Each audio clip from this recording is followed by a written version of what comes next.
Hello everyone, स्वागत है आपका हमारे यूट्यूब चैनल पर। आज हम 10th class, 11th class, 12th class तथा विभिन्न कम्पिटिटिव एग्जाम्स के लिए इम्पोर्टेंट मैथ के फार्मूले डिस्कस करने वाले हैं। ये फार्मूले आपके लिए वैसे तो विभिन्न बुक्स अगर आप देखेंगे तो कई बुक्स से आपको तैयार करने होंगे, लेकिन हम आपके लिए ये सारे फार्मूले एक ही वीडियो में लेकर आए हैं और आप वीडियो को देखेंगे ध्यान से और वीडियो को बने रहें अंत तक। इसी प्रकार का वीडियो आप प्राप्त देखना चाहते हैं तो हमारे चैनल को सब्सक्राइब करें और वीडियो को लाइक करें। चलिए शुरू करते हैं। देखिए, आज जैसे पहला फार्मूला है कि विषमबाहु त्रिभुज का क्षेत्रफल। सबसे पहले विषमबाहु त्रिभुज होता क्या है? विषमबाहु त्रिभुज ऐसा त्रिभुज होता है जिसकी तीनों भुजाएं अलग अलग लंबाई की हों। तो ये होता है आपका एस अंडर में S, S minus A, S minus B, S minus C. यहाँ ए बी सी क्या है? त्रिभुज की भुजाएं हैं। और ये एस क्या है? एस जो है त्रिभुज का अर्ध परिमाप है। अब हम देखते हैं कि भाई आगे देखते हैं अर्ध परिमाप। आगे इसके बाद देखते हैं समबाहु त्रिभुज का क्षेत्रफल। समबाहु त्रिभुज का क्षेत्रफल होता है अंडर 3/4 भुजा का स्क्वायर। इसके बाद आपका आता है समकोण त्रिभुज का क्षेत्रफल होता है 1/2 आधार गुणा ऊंचाई। किसी ऐसे त्रिभुज का क्षेत्रफल जिसका आधार तथा उसी आधार पर ऊंचाई ज्ञात हो, उसका क्षेत्रफल बराबर 1/2 आधार गुणा ऊंचाई। जैसे मान लो किसी प्रकार का भी त्रिभुज है, अगर उसका हमें एक भुजा आधार पता है और उसके सम्मुख हम मतलब उसके सापेक्ष हमें ऊंचाई पता है, तो हम उसका क्षेत्रफल ज्ञात कर सकते हैं कि इस सूत्र से 1/2 आधार गुणा ऊंचाई वाले फार्मूले से। इसके बाद आपका आता है किसी ऐसे त्रिभुज का क्षेत्रफल जिसकी दो भुजाएं और उनके बीच का कोण ज्ञात हो। जैसे कहीं पे भी मान लो किसी त्रिभुज की दो भुजाएं पता है हमारे लिए और उन्हीं दोनों भुजाओं के बीच का हमें कोण पता है, तो ऐसे त्रिभुज का क्षेत्रफल हम इस सूत्र से ज्ञात कर सकते हैं 1/2 दोनों भुजाओं का गुणनफल साइन थीटा। उसके बाद आएगा कि भाई त्रिभुज के कोई दो अंतःकोण अर्धकों द्वारा अंतः क्षेत्र में बने कोण की माप, तो ये आपकी होती है 90 + a/2। मतलब कोई भी त्रिभुज है और उसके अंदर वाले जो आंतरिक कोण हैं उनका अर्धक और दो अर्धक मिलते हैं आंतरिक क्षेत्र में, तो उनसे जो कोण बनता है, जैसे चित्र में देखिए बिंदु O पर जो कोण बना है तो ये आंतरिक क्षेत्र में बन रहा है, तो इस कोण को ज्ञात करने के लिए हम इस फार्मूले का इस्तेमाल कर सकते हैं 90 + a/2।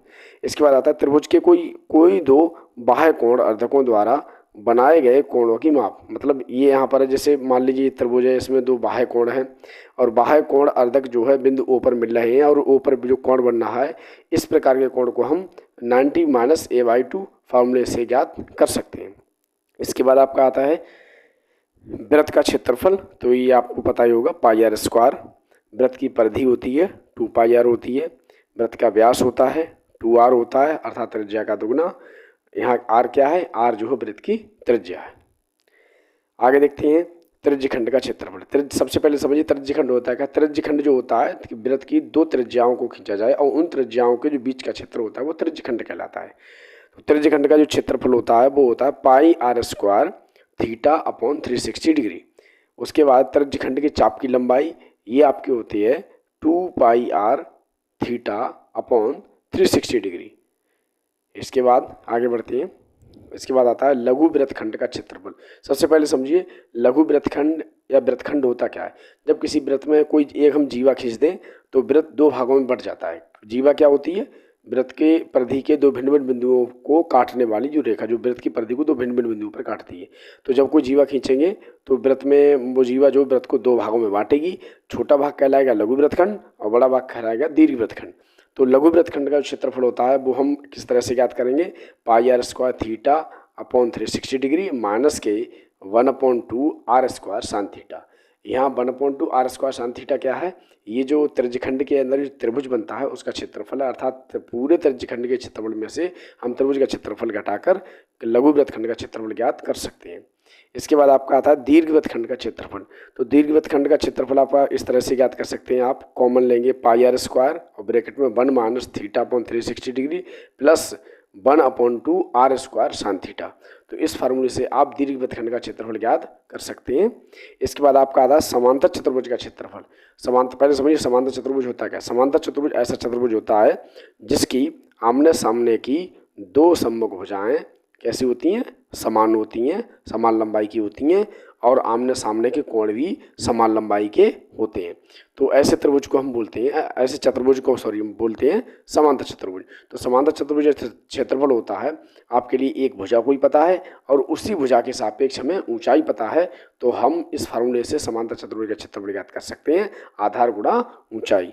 अगले आता है समलंब चतुर्भुज का क्षेत्रफल। पहले समझिए समलंब होता क्या है। समलंब ऐसा चतुर्भुज होता है जिसमें दो भुजाएं समांतर होंगी, अर्थात दो समांतर भुजाओं से मिलकर बना चतुर्भुज क्या कहलाएगा, समलंब चतुर्भुज। केवल दो भुजाएं समांतर होंगी उसमें, और जो अन्य दो भुजाएं वो समांतर नहीं होंगी।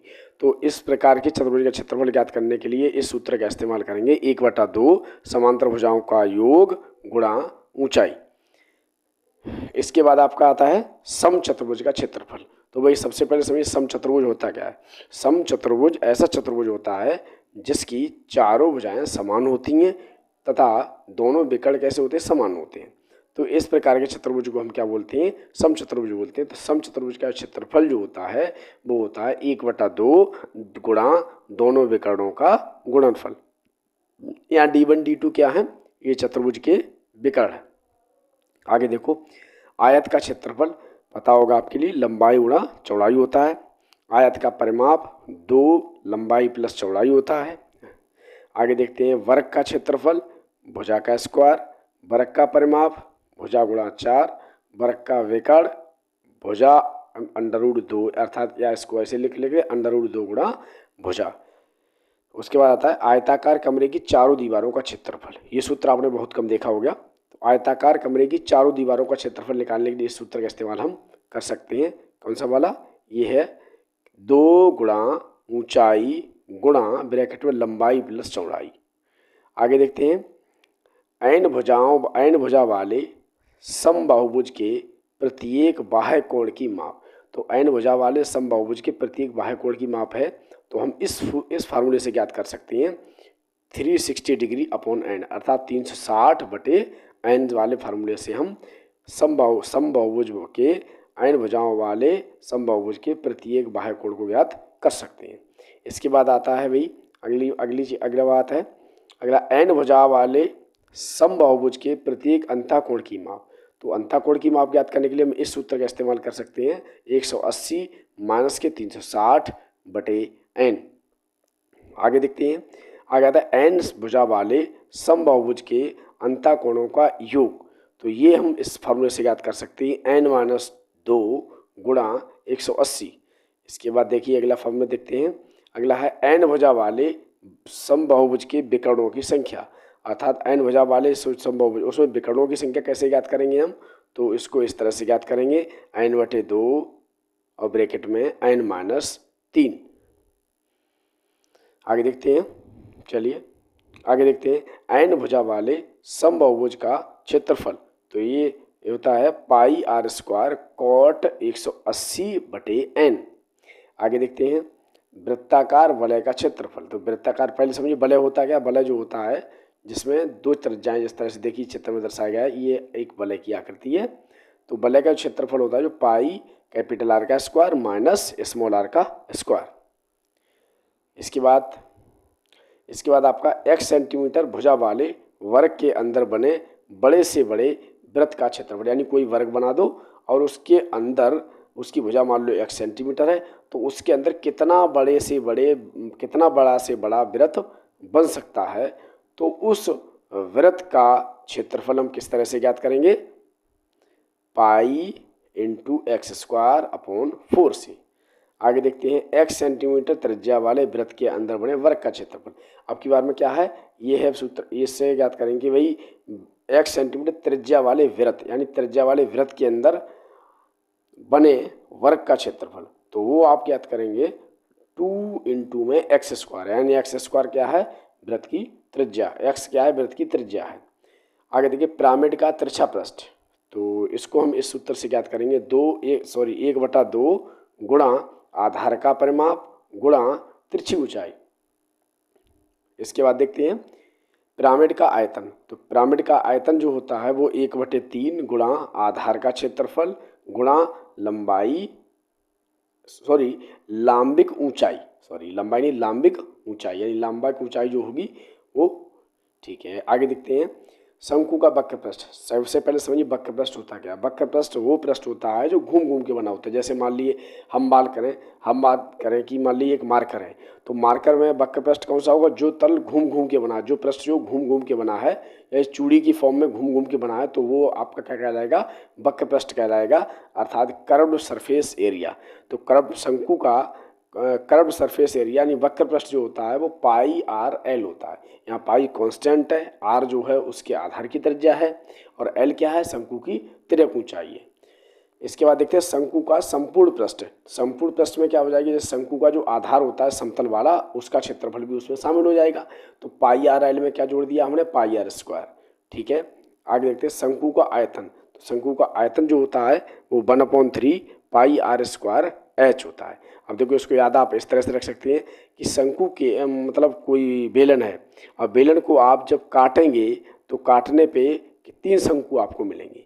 3 शंकु मिलेंगे, तो इसी तरह से याद रख लीजिए कि शंकु का क्षेत्रफल है, एक बेलन में 3 शंकु, तो इसी प्रकार से शंकु का जो आयतन होगा बेलन के आयतन का 1/3 होगा। इस तरह से देखो 1/3 पाई आर स्क्वायर एच। आगे देखते हैं शंकु की तिर्यक ऊंचाई। तो एल बराबर जो होती है अंडर रूट में H square plus R square. आगे देखते हैं बेलन का वक्र पृष्ठ। तो बेलन का जो वक्र पृष्ठ होता है वो होता है 2 पाई आर एच। अब देखो आप इसको इस तरह से याद रख सकते हैं कि भाई जैसे मान ली वृत्त का क्षेत्रफल, वृत्त की परिधि क्या होती है, वृत्त की परिधि होती है 2 पाई आर होती है, और उसमें एच से मल्टीप्लाई कर दो तो बेलन का क्या आ जाएगा, वक्र पृष्ठ। यानी वृत्त के परिधि में एच से मल्टीप्लाई करने पर बेलन का वक्र पृष्ठ बन जाता है।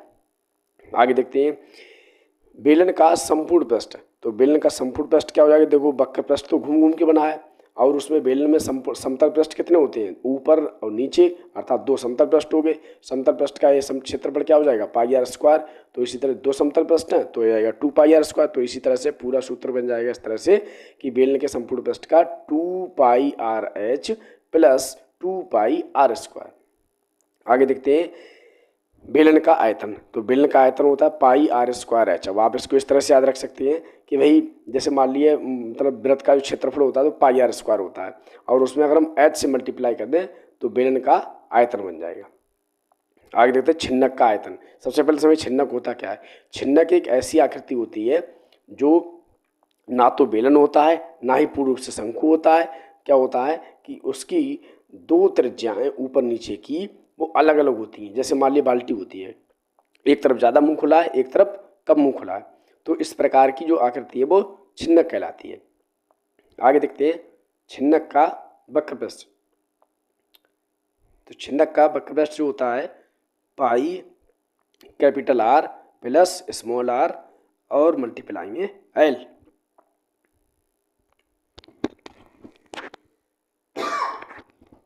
आगे देखते हैं छिन्नक का संपूर्ण पृष्ठ। तो छिन्नक का संपूर्ण पृष्ठ जो होता है वो होता है pi R square plus pi R square plus pi R plus R into में एल। या आर हमने 2 बार बोला है, एक बार कैपिटल आर है, एक बार स्मॉल आर है, इस तरह से। अगला देखते हैं गोले का आयतन। तो गोले का जो आयतन होता है वो 4/3 अर्थात 4/3 पाई आर क्यू। यहाँ आर क्या है, गोले की त्रिज्या है। अगला होता है गोले का पृष्ठ। तो गोले का जो पृष्ठ बोल लो उसको संपूर्ण पृष्ठ बोल लो चाहे वक्र पृष्ठ बोल लो, क्योंकि गोले में कोई भी तल समतल नहीं होता है, तो इसलिए वो एक ही आएगा। तो ये हो जाएगा 4 पाई आर स्क्वायर। आगे देखते हैं अर्धगोले का आयतन।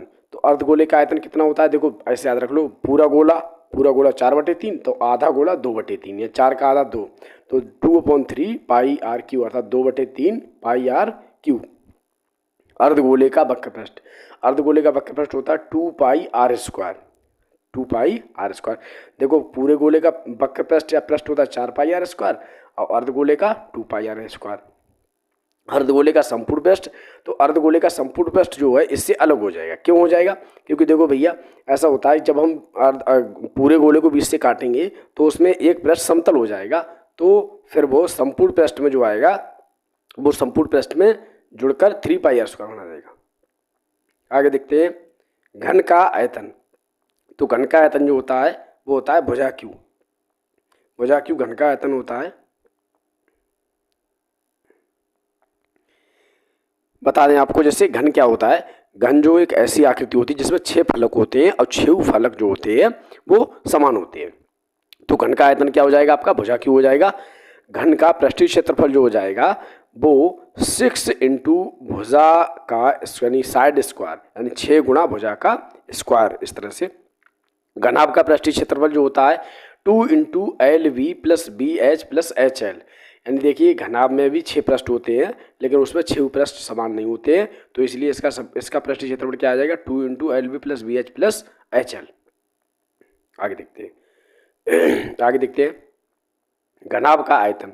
घनाभ का आयतन जो होता है L into B into H होता है, length into breadth into height. आगे देखते हैं sine theta equal to 1 cosec theta, cosec theta equal to 1 sine theta, ये एक दूसरे के संयुग में होते हैं। Tan theta equal to 1 cot theta, cot theta equal to 1 tan theta. इसी तरह देखिए sec theta equal to 1 cos theta और cos theta equal to 1 sec theta. आगे देखते हैं, आगे देखिए sine square theta plus cos square theta equal to 1 होता है और sec square theta minus tan square theta equal to 1 होता है, cosec square theta minus cot square theta equal to 1 होता है। आगे देखते हैं sine theta minus sine 90 minus theta equal to cos theta होता है, cos 90 minus theta equal to sine theta होता है। Tan 90 minus theta equal to cot theta, cot 90 minus theta equal to tan theta. आगे देखते हैं sec 90 minus theta equal to cosec theta, cosec 90 minus theta equal to sec theta. आगे देखते हैं अब देखते हैं इसके लिए, देखिए सर्वसमकाएँ दी हैं। सर्वसमकाएँ आप जानते हैं, सर्वसमका जो चर के प्रत्येक मान के लिए जो सर्वसमका एक ऐसा संबंध होता है जो चर के सभी मानों के लिए सत्य होता है। तो आगे देखते हैं, देखिए इस सर्वसमका a प्लस बी का होल स्क्वायर तो इक्वल टू दे रखा है A square plus B square plus 2ab, A minus B का whole square equal to A square plus B square minus 2ab। आगे देखते हैं A square minus B square, ये इस तरह से ए एक ब्रैकेट में ए प्लस बी एक ब्रैकेट में A minus B, A plus B का होल क्यूब तो ये इस तरह से हो जाएगा A cube plus B cube plus 3ab और ब्रैकेट में ए प्लस बी। आगे देखते हैं ए माइनस बी का होल क्यूब तो ये A cube minus B cube minus 3ab और ब्रैकेट में ए माइनस बी। उसके बाद A cube plus B cube, एक ब्रैकेट में ए प्लस बी दूसरी ब्रैकेट में A square plus B square minus A B. अब देखिए ये फार्मूला कहीं कहीं ऐसा भी लिखा मिलेगा कि A cube plus B cube equal to A plus B एक ब्रैकेट में दूसरी ब्रैकेट में A square minus A B plus B square. तो इससे आपको टेंशन नहीं लेनी है, चाहे ए बी को आप बीच में लिख लो चाहे लास्ट में लिख लो, बस उसके सामने चिन्ह माइनस का ही रहेगा। आगे है A cube minus B cube तो एक ब्रैकेट में आपका हो जाएगा ए माइनस बी दूसरी ब्रैकेट में A square plus B square plus A B. आगे एक देखते हैं एक A cube plus B cube plus C cube minus के 3abc, ये होता है। देखिए इसमें थोड़ा मिस्टेक हो गई है लिखने में तो आप लिख लेना जोड़ लेना। पहले होगा ब्रैकेट में a plus B plus C और फिर दूसरी ब्रैकेट में होगा A square plus B square plus C square minus A B minus B C minus C A. फिर से एक बार रिपीट करते हैं कि A cube plus B cube plus C cube minus 3abc, ये जो होगा इसमें हम एक ब्रैकेट में a प्लस बी प्लस सी लिखना भूल गए तो आप इसमें ऐड कर लेना।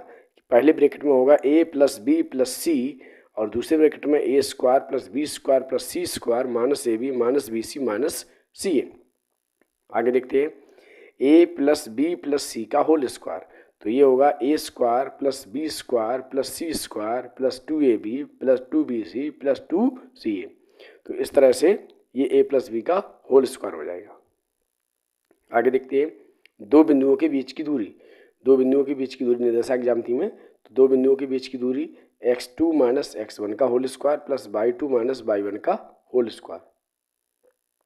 आगे देखते हैं मध्य बिंदु के निर्देशांक, मध्य बिंदु के निर्देशांक का सूत्र क्या होता है x बराबर x1 प्लस x2 बटे 2 कॉमा y बराबर y1 प्लस y2 बटे 2। आगे देखते हैं विभाजन सूत्र, तो विभाजन सूत्र जो होता है जैसे मान लिए कहीं भी किसी बिंदु से कहा गया हो कि ये बिंदु इन दो बिंदुओं को मिलाने वाली रेखा को इस अनुपात इसमें विभाजित करता है तो उस अनुपात को हम m1 m2 मानते थे और जो बिंदु विभाजन बिंदु थे उसके निर्देशांक इस तरह से निकालेंगे कि m1 x2 plus m2 x1 upon m1 plus m2 y बराबर m1/2 plus m2/1 upon m1 plus m2। आगे देखते हैं विविक्तर का सूत्र। ये विविक्तर का सूत्र होता है b² माइनस के 4ac, यानी d बराबर b² माइनस के 4ac। आगे देखते हैं, देखो ये गुणनखंड वाला सूत्र है। जैसे वो द्विघात मतलब द्विघात समीकरण गुणनखंड, द्विघात के जो द्विघाती सूत्र इसको भी बोलते हैं, द्विघाती सूत्र है। कई कोई इसको बोलते हैं कि श्रेयधराचार्य सूत्र। तो ये द्विघाती सूत्र भी इसी को बोलते हैं। तो x बराबर ये होता है माइनस के b plus minus under root में b² माइनस 4ac अपॉन में 2a। आगे देखिए समांतर माध्य। समांतर माध्य क्या होता है? कुल पदों का योग बटे कुल पदों की संख्या। आगे देखिए माध्य का जब दो पदों की संख्या विषम हो, तो विषम पदों की जब संख्या हो तो माध्य का कैसे लिखते हैं? n+1 अपॉन 2वां पद। और जब सम हो तो इस तरह से लिखेंगे n/2वां पद प्लस n/2 प्लस 1वां पद। तो इस तरह से आपके लिए ये सारे सूत्र हमने डिस्कस कर दिए हैं। इसके बाद कुछ फार्मूले बचे हैं, इनको हम नेक्स्ट वीडियो में लेकर आएंगे। ये फार्मूले 10th class student, 11th class student, 12th class student था विभिन्न कम्पिटिटिव एग्जाम्स की तैयारी करने वाले स्टूडेंट्स के लिए अति उपयोगी हैं। और अगर फार्मूले जो बचे हैं वो हम नेक्स्ट वीडियो में लेकर आएंगे। आप कमेंट करें कि आपको नेक्स्ट वीडियो चाहिए या नहीं चाहिए। धन्यवाद। हमारे चैनल वीडियो को लाइक करें और चैनल को सब्सक्राइब करें।